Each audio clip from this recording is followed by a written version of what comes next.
Welcome to the Fat Fuel Family Podcast, where every week Danny and Maura Vega discuss topics that help families live a healthy and active lifestyle with their little ones, including nutrition and training, peaceful parenting, education, and mindset. To stay up to date, make sure to hit subscribe on this podcast and check out the blog at www.fatfuel.family. You can also find them on Facebook and Instagram at DannyVega.ms, at FatFueledMom, and at FatFueledKids, and Fat Fueled Family on YouTube. Enjoy the show. What's that? Oh, this? Yeah. It's just my Keto Brick. Keto Brick? What's a Keto Brick?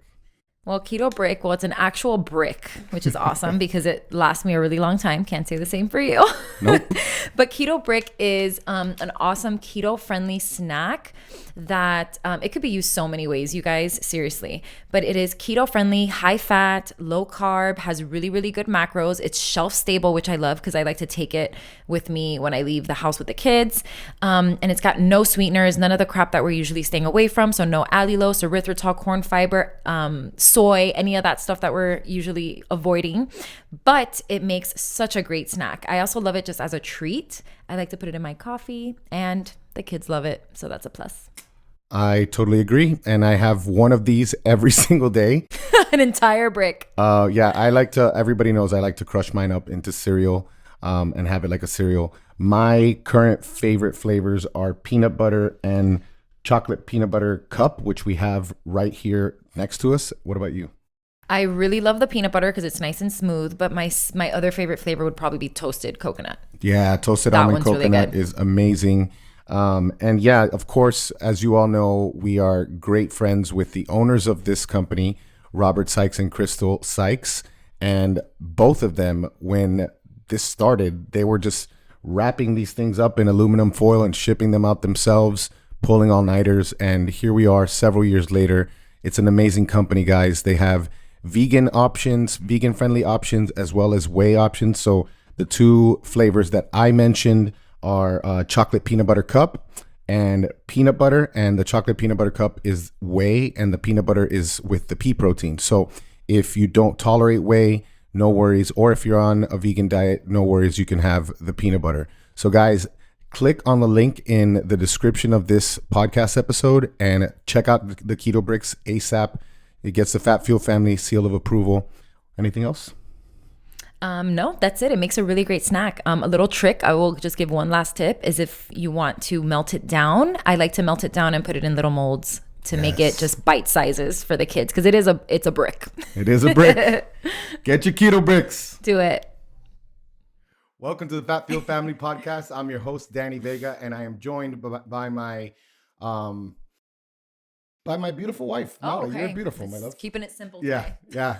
Keeping the adjectives simples today. I'm doing good. Life is so much better right now. Life is going well. Yeah. Things are. A lot of things how it coming is. It to always fruition. ebbs and flows, doesn't it? Right? Yeah, we're entering a time now where our work is finally coming to fruition. Finishing my kids' book, my children's book, our app and all that good stuff. But we want to get right to it to talk to our guest today because he's not a stranger to the show. This is his second time on the show. We love Dr. Brandeis. Last time he completely blew our minds with sexual optimization. But today we're going to talk all about the 21st century man, his 900-page, like I said, magnum opus.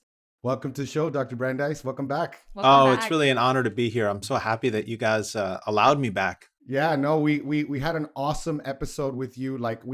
It's funny because we've done several episodes on specific topics, and I would say that with the several people we've talked to about, sexual optimization, you've been our favorite, man. I'm telling you. I appreciate it.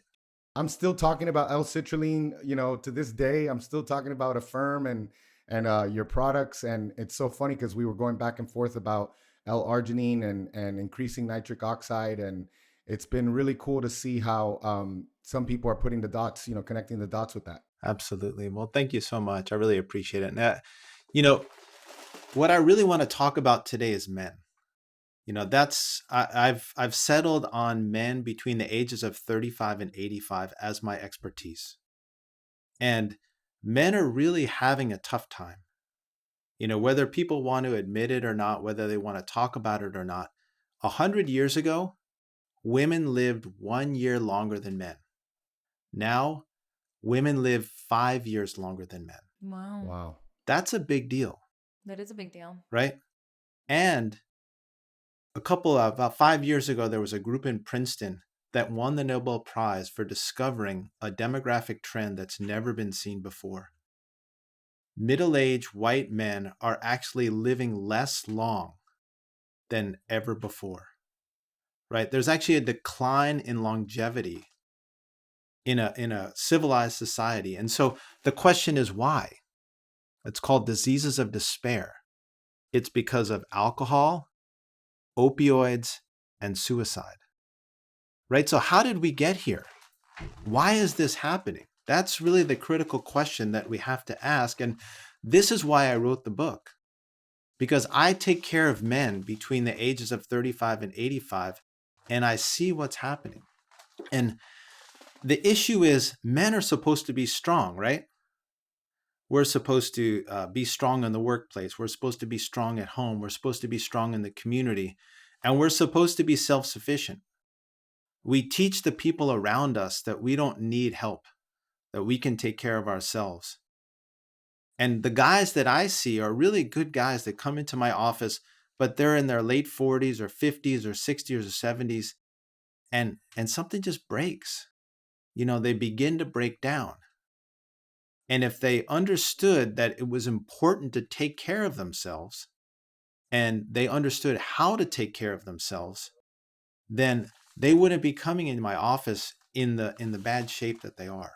Yeah, and I love how you mentioned that it's this diseases of despair. You know, it reminds me, is it Emerson?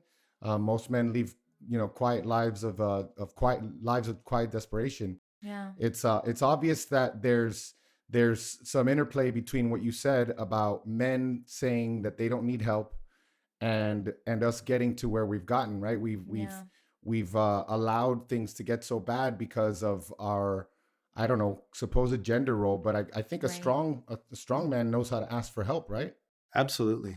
I mean, or they know how to help themselves. You know, there's a chapter in the book on stupid things that men do to injure themselves, right? And it's written by a friend of mine who's an emergency room physician. Fantastic. Malcolm Johnson. He's an outstanding emergency room physician. And so we pull all sorts of amazing statistics. And one statistic stands out. 90% of eye injuries are preventable with eye protection. I mean, here's like the simplest thing. Put on a pair of glasses when you take your Sawzall out in the backyard to cut a stump or to cut a fence or something like that. Guys don't even do that. So then they do that and a splinter goes into their eye and they're blind in one eye, and it happens.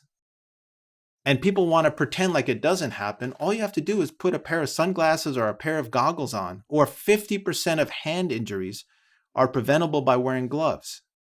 So when you're working outside in the garden, just put a pair of gloves on. But guys are, oh, I'm strong, I can take care of myself, I can do everything. And then, 2 hours later, you end up in the emergency room and you're blind in one eye. Yeah. Did you see, I don't know if you happen to see Bob Ross's documentary, but it reminds me of one of the things that he was doing. He was using that paint, and he was kind of shaking the brushes to wipe off the excess paint, and all of that particulate was coming into his nose and probably associated with the cancer that he got. It's something like that we just don't have that awareness. Exactly. You have to protect yourself. I mean, let's be real. We're not invincible. We think we're invincible, but we're not invincible. And, men, that we're much more likely to have dangerous occupations, and we're much less likely to go to the doctor. Yes, correct. Yep. Okay. And that's critical. And part of it is because of men are stubborn, and part of it is because the healthcare system in this country is so messed up.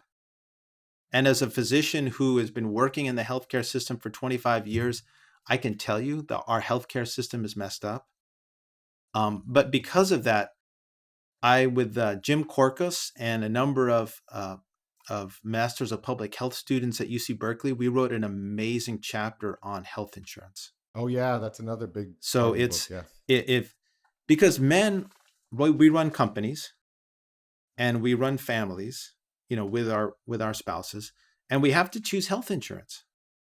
And how can you choose health insurance unless you actually understand health insurance? And so we have an amazing Cliff Notes version of health insurance that will explain everything to you. HMOs, PPOs, EPOs, Medicare, Medi-Cal, deductibles, medication plans. You're going to get the bird's eye view of everything.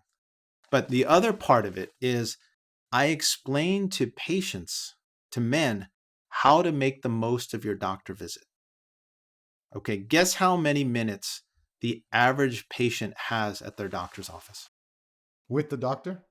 With the doctor. Well, 5 minutes. 4 minutes, yeah. Yeah, I was going to say 5 maybe. So there was a study done by Cerner, which is one of the electronic medical record system.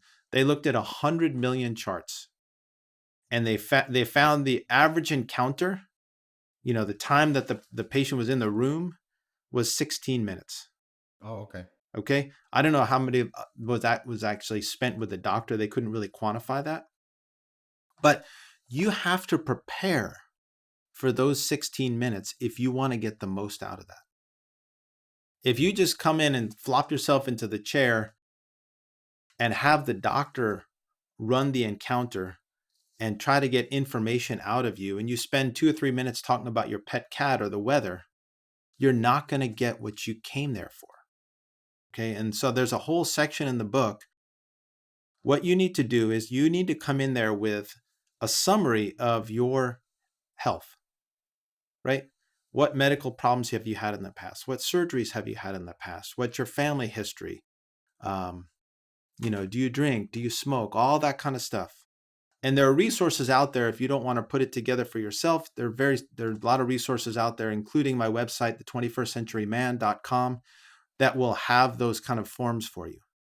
Then you have to have a list of your medications, a list of labs, a list of imaging studies, all the information that your doctor needs to understand what your health is. And then you have to have a description of what we call the history of present illness, right? So if you're coming in for back pain, okay, my back pain started 2 weeks ago. It's in my lower back, mostly on my left side. It shoots down my leg. It's worse when I'm standing. It's better when I'm sitting. I've been taking some ibuprofen that seems to help. Tylenol doesn't help. I've had this back pain 3 years before and I needed an epidural. Like everything that you think that the doctor might need to know, and write it out on a piece of paper. And then write out a list of questions for the doctor and hand that packet of paper to the doctor. And you'll see a big smile on the doctor's face. And what I do is I have a voice dictation system, and I'll just dictate all of that right into my system. It takes me about 3 or 4 minutes. I'll pick out what's called the pertinent positive. So you give me everything, I'll just pick out what's important. And then you know what? We got 10 minutes. I can spend that 10 minutes talking to you about what I think the problem is, or asking you more pointed questions. And then I can spend time talking to you about the solution. And if I put you on medication, I can talk to you about the side effects of the medication, or, what would be involved in surgery or therapy or any of that kind of stuff. But if you don't come in to that doctor's visit prepared, guess what? You're going to leave there and you're not going to get the information that you wanted from the doctor. And you know what? In a certain sense, it's your fault. It's not the doctor's fault, because the way that the system is, it's ground the doctor down to the ground. The doctors have just become robots on a hamster wheel. And it's sad, but that's just the way it is. Yeah, and can I add something? I just want to say, for everyone listening, I want you guys to connect the dots that I just connected, because we've been saying for a long time now that, we need to take responsibility for our health. This does not mean that you completely neglect, the expertise of a doctor in the areas that they can help you, and just say, take advantage of your, or take control of your health, and it's all on you. No, what we're talking about is this very thing right here, because, we're making use of that time much better, because we were prepared and we took control of our health, and we understood, based on what Dr. Brandeis just said, how important it is to talk about tracking whatever it is, if it's something acute that happened recently, tracking, the severity of it, simple things like that are going to make his job so much easier, and you're going to get what you need too. And we were talking before we got on the air, Dr. Brandeis, and I just, I was like, is this guy a Joseph Campbell fan? Because, the hero's journey is what the book is really, really cool, the way it's laid out. And, speaking of the hero's journey, it's broken down into all these different sections, and the hero's journey is one of them. And I love it, obviously, because it's, it's that timeless trope. But you also said, you're going to take everything more seriously if you think of yourself as this hero on this journey. Like, the hero doesn't go and watch some porn and waste his seed and have all the stuff like that, because he's, he knows the effects, he's going to take care of himself. But specifically, the developing a strong relationship with their doctor, you mentioned the things that you just mentioned. Are there any other things that we can do to really solidify the trust and that working relationship with our healthcare providers? Well, you have to understand it's a partnership. That's what it really is. And I think the problem is that, and part of it's because doctors really don't get out there and use the social media, use podcasts like your podcast, use the thing. They're not going to the places where patients are getting information. And a lot of those places are populated with people that really don't have the expertise. So for example, like I went to an Ivy League college, a top medical school. I did research at Harvard Medical School. I went to a top residency program. I was one of the first docs in the country to do surgical robotics. I've been in practice for 20 years. I've won all sorts of awards in practice. Like, you want to get your information from me or people like me, the people that I have in the book. You want to get your information from those folks. But the problem is those folks are seeing one patient at a time. And it's hard to get in to see those folks. And so the people that are on the internet populating, the airwaves, are people that are kind of talking about sometimes things that they don't really know about. Or when you're in medical practice for long enough, you develop an intuition. You can look at a patient and know something's wrong. You may not know what's wrong. Think about an experienced pediatrician, right? Pediatricians have really tough jobs. They see 100 kids, and one of those kids is going to have a problem. And they can't go full court press on every kid that says, my elbow hurts and my knee hurts. But they have to know, they have to have that intuition, that little voice inside them that says, this kid, he's complaining more about his leg, and they're going to find his Ewing sarcoma, which is a bone cancer in the kid. But they can't do that for every kid. They can't send every kid off for an x-ray that has leg pain. So, what you're really relying on is the experience, the intuition of doctors. And doctors need to do a better job of getting the message out about healthcare.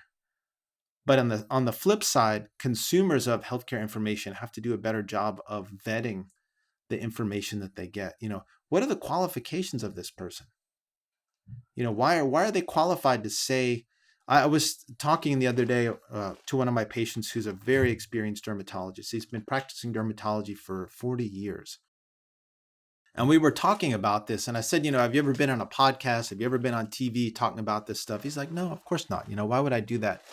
And I said, because the people that are talking about skincare are, 25-year-old models holding up little packages of skin cream. Stuff.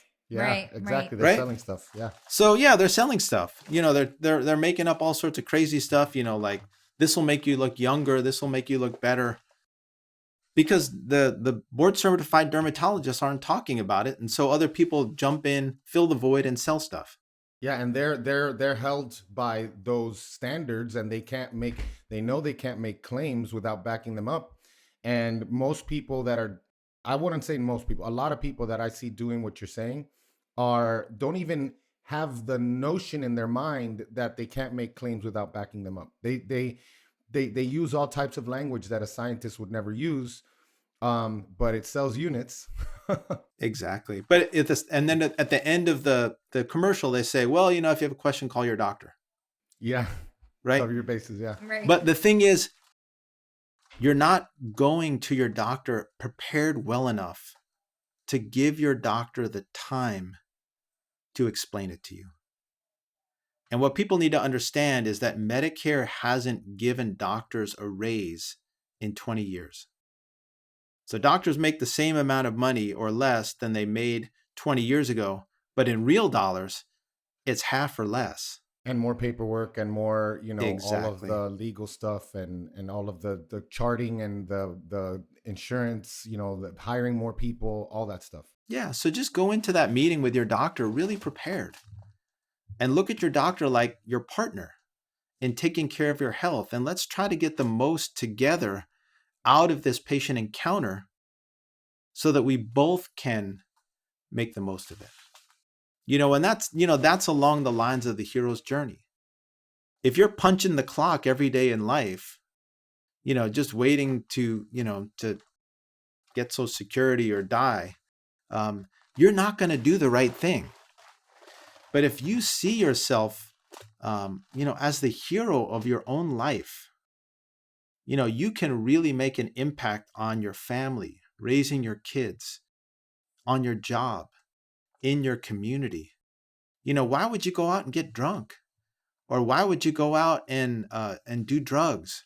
Or why would you go to Dairy Queen and have a blizzard that's 3,000 calories? You would take much better care of yourself if you thought you were a hero. Like people look at the football players, right? And they get all pissed off, oh, that guy, he was out partying the night before the big game. But big deal, that's a game. This is your life. Ah, great point. Yeah, that's such a great point. So, in your section on, making life fun, you talk about creating a masculine space. What does that look like in your opinion? Yeah, so a good friend of mine, Michael Tebb, he's just an absolutely amazing landscape designer. And he envisions space in a way that very few people can. And, you want to have, the man's home is his castle, right? You want to have a place that you can come home to that feels comfortable for you, that energizes you, that's kind of your fort that you emerge from every day when you go to work or whatever you do, that gives you strength that then you can return home to recharge. And the book, for me was an all-inclusive effort. I have a disclaimer in the beginning of the book saying that I don't talk about issues of, race, ethnicity, culture, sexual orientation, because that's not my expertise. There are other people that are far more qualified to write that book than I am. I focus on what there are commonalities among men, right? And finding a place of strength and of healing and of comfort is a very individualized thing. And so what we really talk about in that chapter is how that process works. How you can go through magazines and the internet and find things that resonate with you, whether it's materials or colors or textures, and then use that to kind of create a template for building a space that's really comfortable for you. For example, at my medical practice, BrandeisMD, we did that because we understand that coming to an office and talking to a stranger, even a stranger with a bunch of diplomas on his wall, about really, really personal things is really hard. But I have to kind of crack that nut really quickly. I'm not a psychologist. I can't spend 3 hours kind of vetting that information. So I have masculine colors in my office. I have masculine materials. I have big wooden, stained wood desks and tables. I have a playlist. If you want a cool playlist, go to Spotify. It's BrandeisMD Lounge. Oh, I love It's all my favorite music. And that's I have 2,000 songs. What is it? Brandeis. It's on Spotify. It's called BrandeisMD Lounge. Oh, it's happening. So it's rock and roll. It's jazz. I love it. There's hip hop on there. There's blues. There's, all sorts of cool music that, when guys walk into my office, it puts them at ease. For example, I had a patient, he was in his mid-50s. He was a contractor, and he came in to see me for erectile dysfunction. And we were talking, and things just didn't quite make sense. And I just kind of kept pushing him a little bit. And finally, he looked up at me, and there were tears in his eyes. And he said, "You know what? I didn't tell you, but I was a methamphetamine addict for 15 years. And I've been clean for 15 years, and, I've done really well, and I've, a company, but all of a sudden, things made sense." Right. And I was able to really help him in a very significant way. But until you actually put all your cards out on the table, I can't help you. But it's my responsibility to create an environment that you feel comfortable enough to talk about those kind of things. Yeah. And I'll just say that it's not a few of the things that you've mentioned, Dr. Brandeis, it's just to your credit. I don't see it quite often, but when I do see it, it makes a big difference. For example, I was a medical device rep for over a decade, and I worked with women's health, and I would see there's a specific group here in Tampa, just so happened to be my highest volume customer. Go figure, right? Business is good because they're doing the right thing. Like if you see the work that they put into the design of their office, every single thing from the waiting room to the rooms, the procedure rooms, all of that, it's just, you could tell like there's certain music playing. It's the same exact thing. And even the thing about the intuition, I just was talking to a client of mine who was like, I was like, well, this sounds like a cortisol issue. What did the doctor say? And because he switched to a carnivore diet, he lost an hour of sleep a night. He started getting like tachycardia. I'm like, man, that sounds like cortisol to me. And, the doctor, read his blood work and, didn't quite have that intuition, and this didn't even come up. So, on one hand, you got all these people that they'll go into the doctor, they have rosacea, they have obvious autoimmune issues, but they get blood work and they go home and the doctor just sends them home. At the same time, these people aren't being vocal enough and not really putting it out all on the table, whether it's, whether they're closed off or whether they're embarrassed for whatever reason. Because that's another big one you mentioned, the erectile dysfunction. People don't even talk to you about it unless you pry it out of them. So it just goes to show, I really hope, I know the people that we know, a lot of doctors that we know are taking that, really taking ownership of that position and perfecting the practice part of medical practice, Absolutely. That's why I wrote the book. The book is all about prevention and early intervention. And there are 60 other outstanding doctors and medical professionals. Because I'm one of those people, like if I'm not an expert in the eye, then my good friend Ahad Muhuchi, who's an ophthalmologist in Tampa and is probably the top private practice ophthalmologist in the state of Florida. Wow, that's awesome. Yeah. Oh, and he's a great guy. Well, he's hilarious. That's good to know. Yeah, absolutely. It's I forget exactly what his website is, but if you go to the 21stcenturyman.com, you can find his practice. So he's amazing. Done 28,000 eye operations. Wow. And he's always the first on the block to do the newest and latest, greatest things. But, if I have an eye question, I call him. Why would I self-diagnose myself with an eye problem or someone in my family? I'm going to go to the top guy. And he put in the book everything that you need to do to take care of your vision. There's a supplement called lutein, which prevents age-related macular degeneration. And we all should be taking it at a certain age, right? These are the kind of things that are in the book, or I have the team physician for the Oakland A's, Will Workman, who wrote a chapter on how to prevent hip, knee, and shoulder replacement. Right? How many people do you know that get hip, knee, and shoulder replacements, right? More and more every year, and younger and younger. Of course. Yeah. Right. So, but why wouldn't you try to prevent that? Keep your own parts. rather than go into a big operation and get a metal knee. Or Mike Murphy, he's a Stanford ear, nose, and throat doctor, wrote an amazing chapter on hearing, right? How to prevent hearing loss.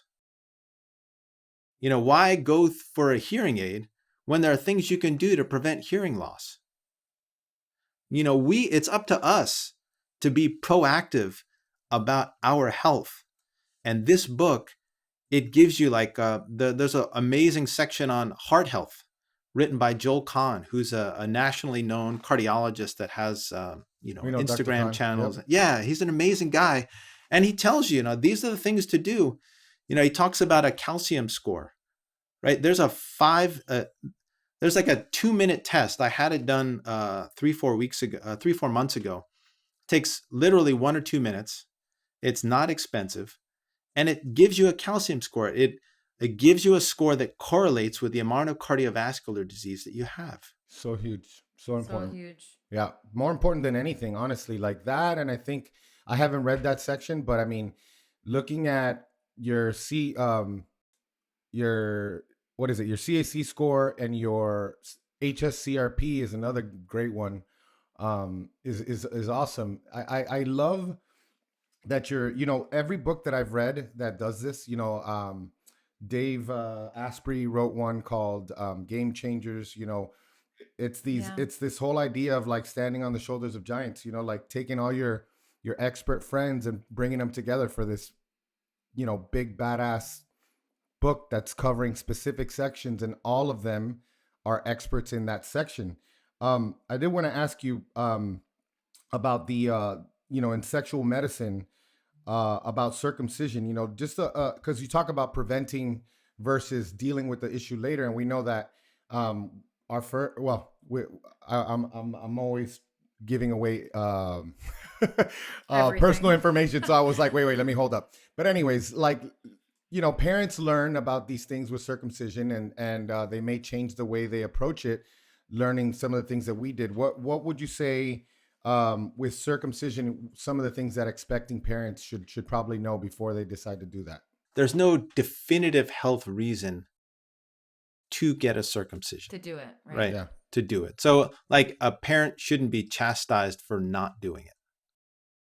Okay. But at the same time, there is a decreased risk of infections, both at the early childhood age of urinary tract infections. And then I see a lot of men in their 70s, 80s, 90s who get infections because they're circumcised. They're not circumcised.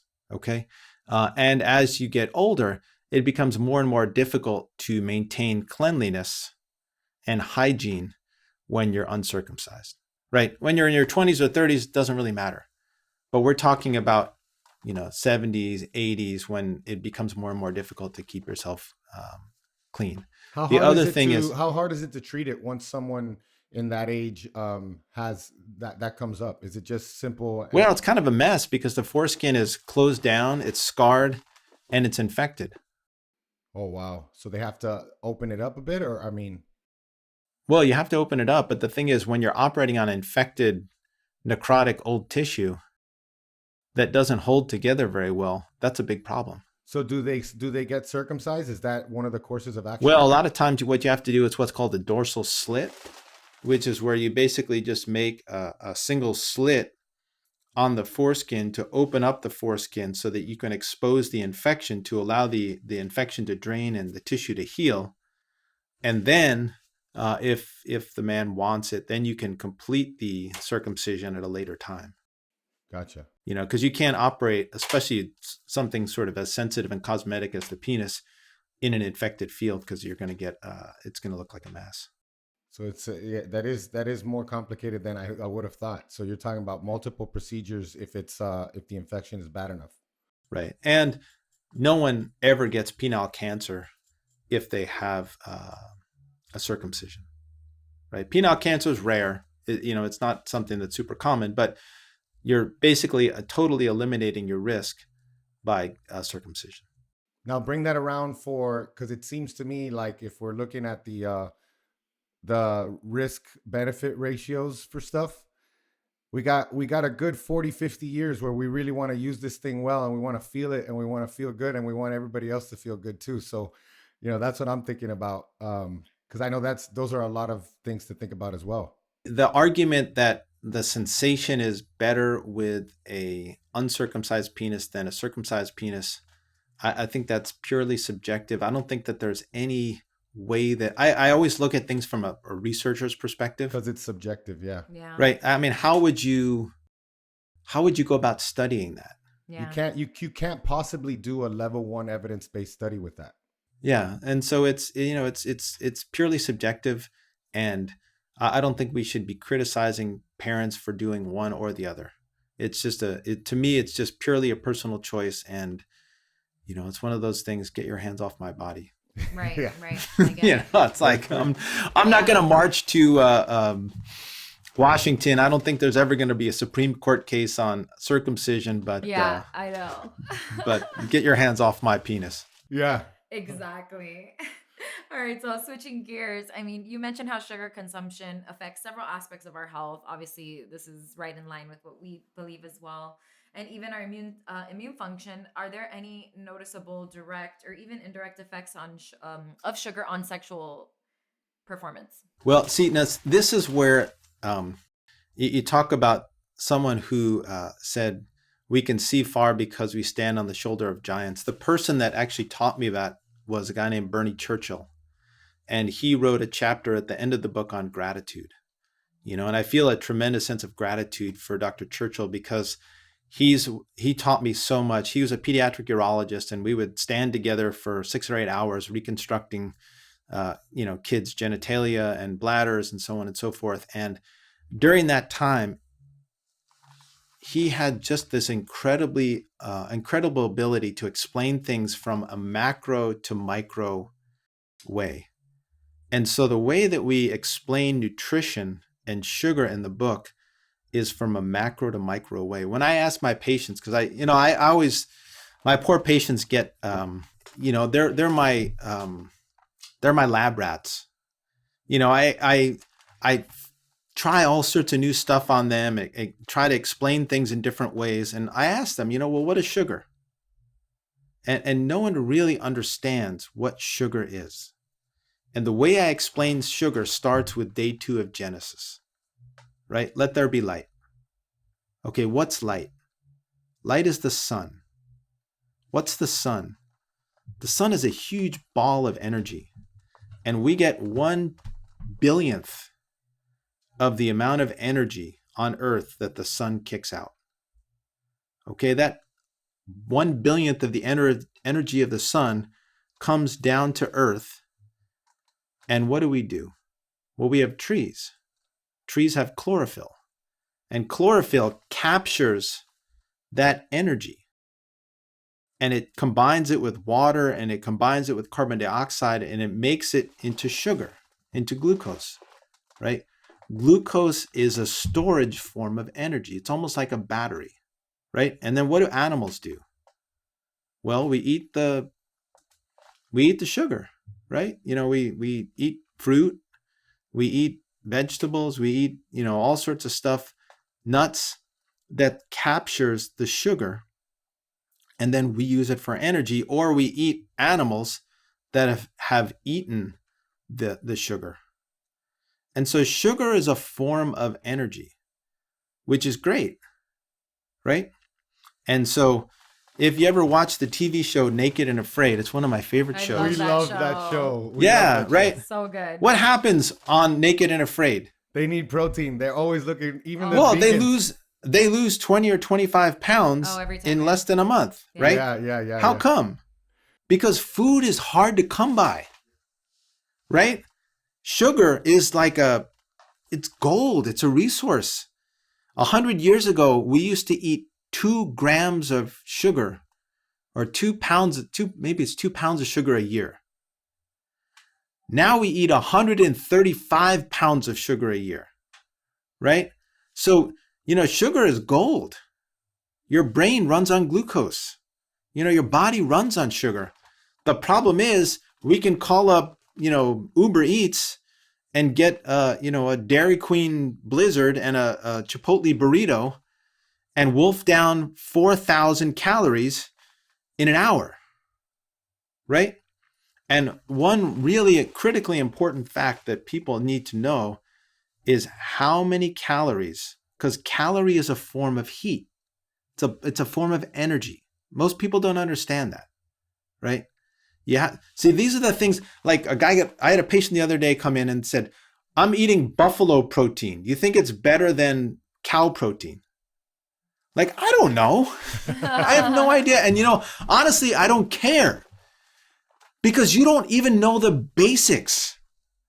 3,500 calories equals 1 pound of human fat, right? So you have to burn an extra 3,500 calories of energy in order to lose 1 pound of human fat. Those are the critical things that you need to understand. And so if you're wolfing down sugar and putting away 500 calories, you know what? You're going to have to work out 1 hour a day just to burn that energy. And the other really critically important thing that people need to understand is, what is your basal metabolic rate, right? I tell my patients, you need to know what your BMR is even more than your birthday, right? Your BMR, for your listeners that may not know, is the number of calories that you burn just being alive. So your brain functioning, your intestines functioning, your heart functioning, your liver functioning, your kidneys functioning. And really the thing that you can modulate is the amount of muscle that you have. So I have patients that come in and their BMR is 1,400, right? Because they're 80 years old or older, or they have very little muscle. And I had a patient the other day who plays for the San Francisco 49ers, and he has 140 pounds of muscle, and his BMR was 2,800, right? So he's got to eat 2,800 calories a day just to maintain.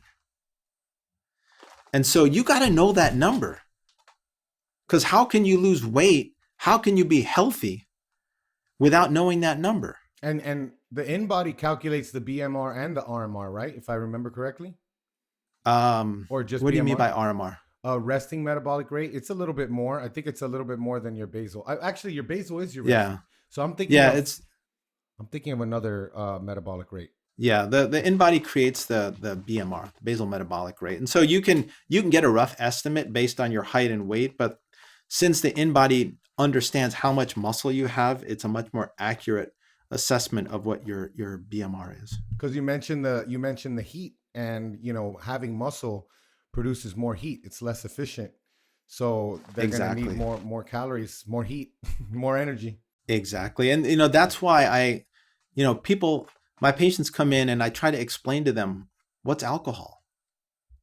People drink alcohol. It's a huge problem.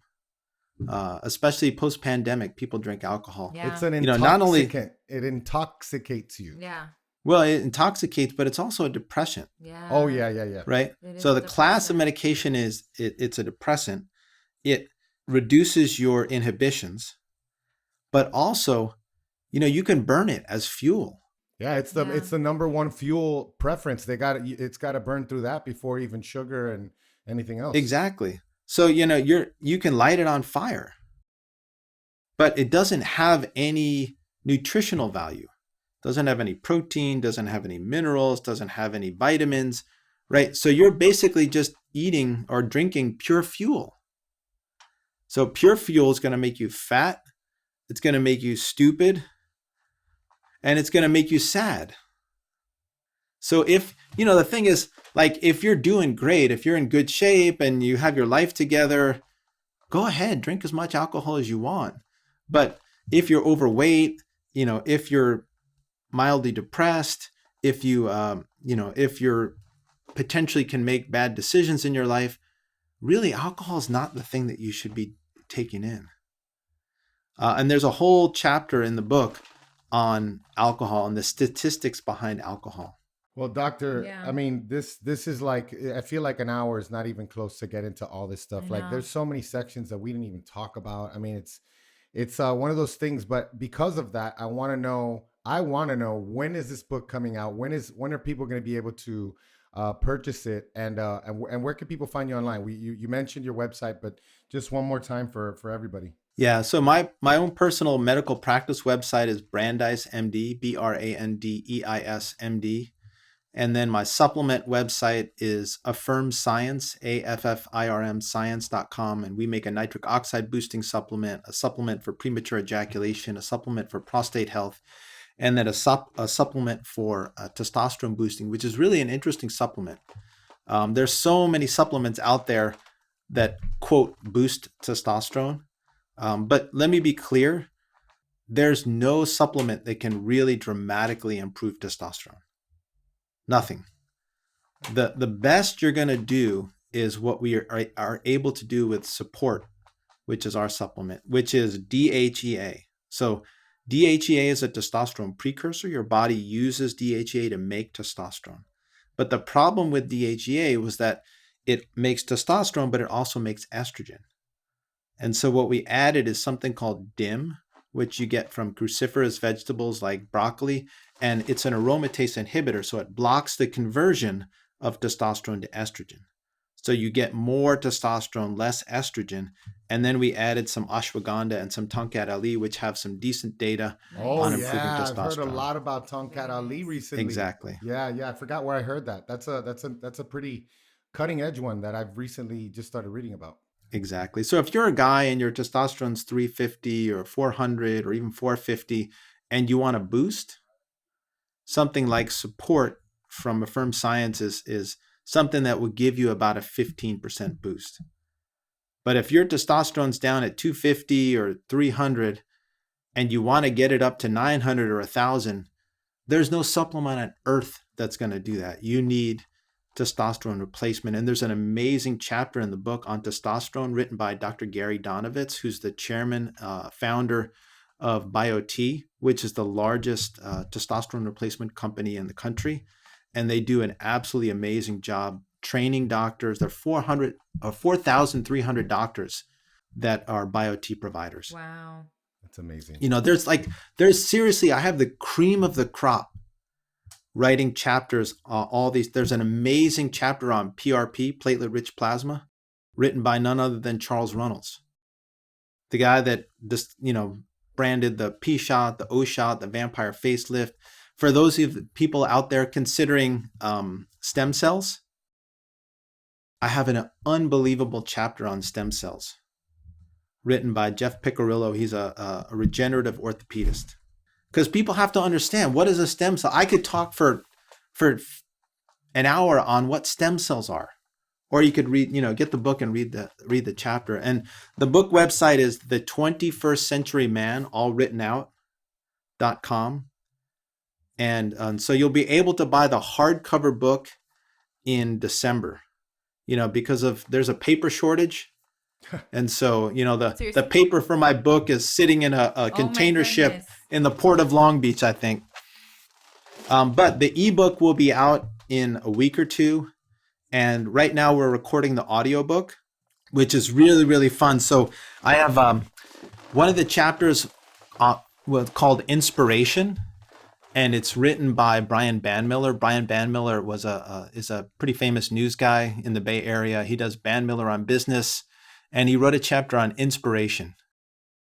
And Bandmiller, he's interviewed every president, every major business leader, Gorbachev. And so he talks about some of the really inspiring people that he's met. And then Susan Bratton wrote just I don't know if you know Susan. Yes, Susan Bratton. Why do I know that name? She's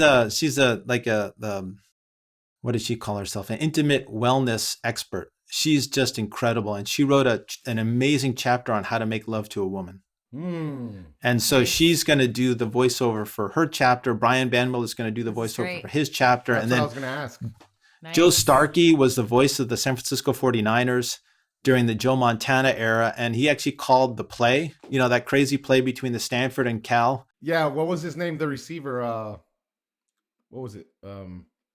What's the name of the play? It's what was it? You're talking about the end zone catch? The one where they kept lateraling the ball. Oh, okay. I was thinking of a Super Bowl play where it was like a catch in the end zone. So I was thinking of a different one. Yeah.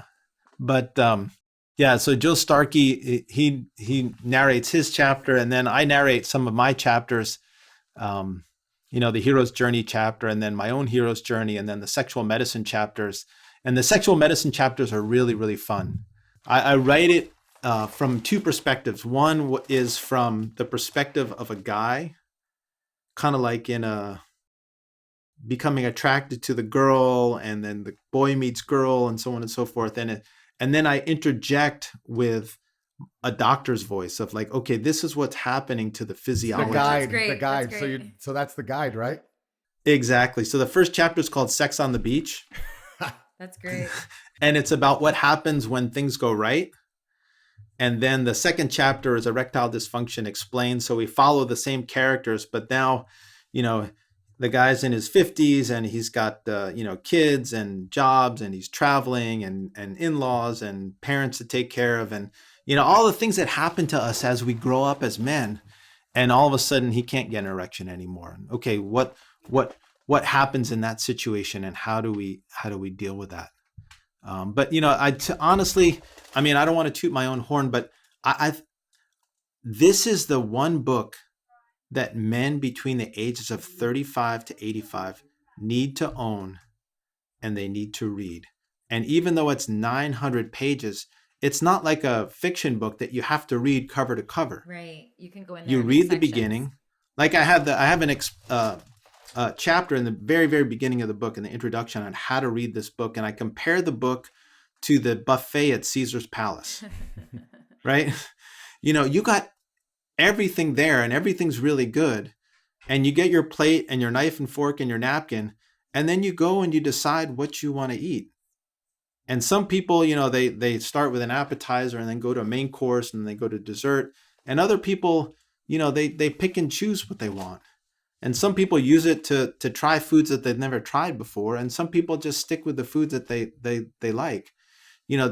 This book, everyone has at least 10 or 15 chapters that directly relate to them. And then as you get older, maybe your prostate starts acting up, so you start reading my prostate chapter. Or maybe your vision starts to get bad, so you read Dr. Mahuchi's vision chapter. So it's a book that will grow old with you. Yes, it's a resource. It's just a good resource exactly. to have. Yeah. Yeah, my only regret. I'm so excited to get it. Yeah, same. My only regret is that like I feel like we could have done like 3 shows, because there's so much in the book, but I think it's enough to get people really entice people. I'm with you. I'm sold. I cannot wait to read the whole thing.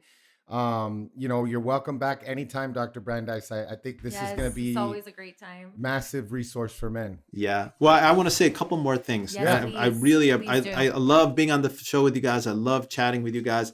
I'm probably going to be, I'm going to be in Florida, but in the Miami area, because I talk for BTL for MSculpt.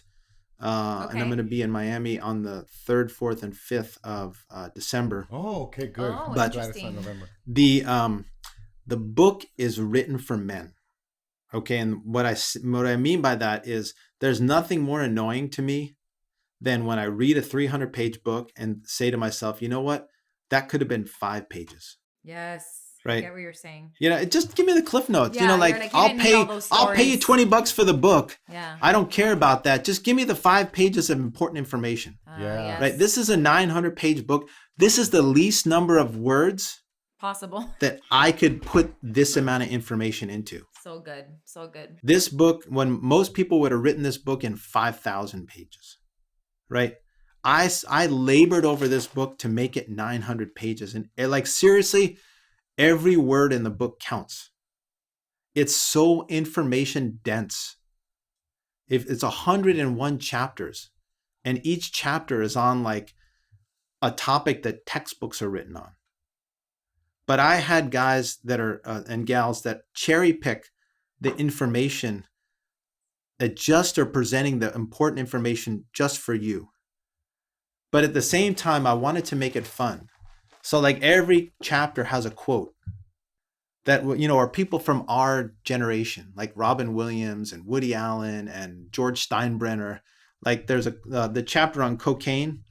Robin Williams quote was, cocaine's God's way of telling you have too much money. That's so good. Or the chapter I read on orgasm, there's a Woody Allen quote, I want to live my life backwards. I want to start dead and end up as an orgasm. Right. So, it should be fun. So I try to make the book fun also. That's a very meta quote, because for the people who don't know that the origin, the etymology of orgasm is little death. Yeah. So very cool. Exactly. That's crazy. So, I really encourage your listeners to, we'll have the ebook out in a week or two. We'll have the audio book out in sections starting in about a month. And then hopefully my ship will come in and we'll get the hardcover book out in December. Well, we are looking forward to it, Doctor. Thank you so much for coming back on. Great as always. And we really look forward to everybody, not just us, reading this book. Yes. Awesome. And I have to go do a vasectomy right now. So I got to get going. All right. Amazing. All right. You're going to make his life fun. All right. All right, Sounds Dr. good. Brandeis. Take care. That's the vasectomy is the gift that stops the giving. What a great way to end it. All right. Have Thanks a lot. Thank you. Okay. Bye-bye.